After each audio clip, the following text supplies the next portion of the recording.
युवराज सिंह ने हाल ही में अपने करियर और टीम प्रबंधन पर कई खुलासे किए हैं।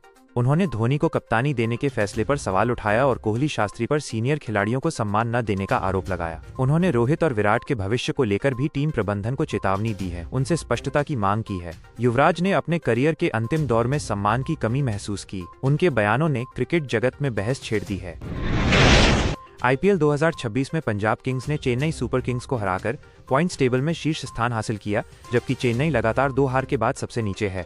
पंजाब की जीत में Priyansh Arya player of the match रहे, जिन्होंने बचपन से जोखिम लेने वाली बल्लेबाजी को अपनी सफलता का श्रेय दिया। स्लो ओवर रेट के कारण पंजाब के कप्तान श्रेयस अय्यर पर 24 लाख का जुर्माना लगा। महेंद्र सिंह धोनी काफ स्ट्रेन के कारण शुरुआती मैचों से बाहर थे, लेकिन पंजाब के खिलाफ मैच से पहले अभ्यास करते दिखे।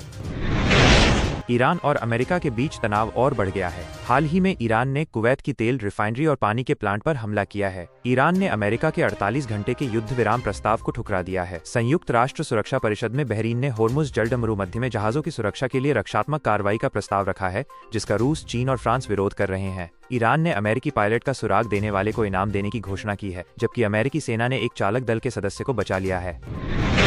हाल ही में अफगानिस्तान ताजिकिस्तान सीमा क्षेत्र में 5.9 तीव्रता का भूकंप आया, जिसके झटके भारत, पाकिस्तान, अफगानिस्तान और ताजिकिस्तान में महसूस किए गए। काबुल में एक घर गिरने से 8 लोगों की मौत हो गई और एक बच्चा घायल हो गया। भारत में दिल्ली, एनसीआर, जम्मू कश्मीर, चंडीगढ़ और पंजाब में झटके महसूस किए गए, जिससे दहशत फैल गई। जम्मू कश्मीर के कुपवाड़ा जिले में भी झटके महसूस किए गए। भूकंप का केंद्र हिंदुकुश क्षेत्र में 177 किलोमीटर की गहराई पर था।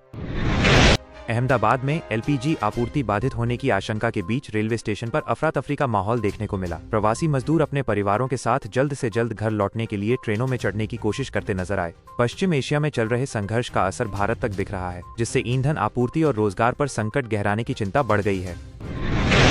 समाजवादी पार्टी के मुखिया अखिलेश यादव ने लखनऊ में आयोजित प्रेस कॉन्फ्रेंस के माध्यम से उत्तर प्रदेश की वर्तमान सरकार और केंद्र की नीतियों पर जमकर निशाना साधा। अखिलेश यादव ने भाजपा सरकार को जुमलेबाज करार देते हुए आरोप लगाया कि वे मुनाफे के लिए देश की बुनियादी संपत्तियों को बेच रहे हैं। उन्होंने वादवी रैली के बाद सरकार के होश उड़ने का दावा किया और कहा कि वर्तमान समय अमृतकाल नहीं, बल्कि सनातनियों के लिए संकट काल है। सपा अध्यक्ष ने पीडीए, पिछड़ा, दलित, अल्पसंख्यक को एकजुट कर बूथ स्तर पर काम करने और आगामी चुनाव में भाजपा को हराकर समाजवादी सरकार बनाने का संकल्प दोहराया। अखिलेश यादव ने प्रदेश की स्वास्थ्य और शिक्षा व्यवस्था पर गंभीर आरोप लगाए।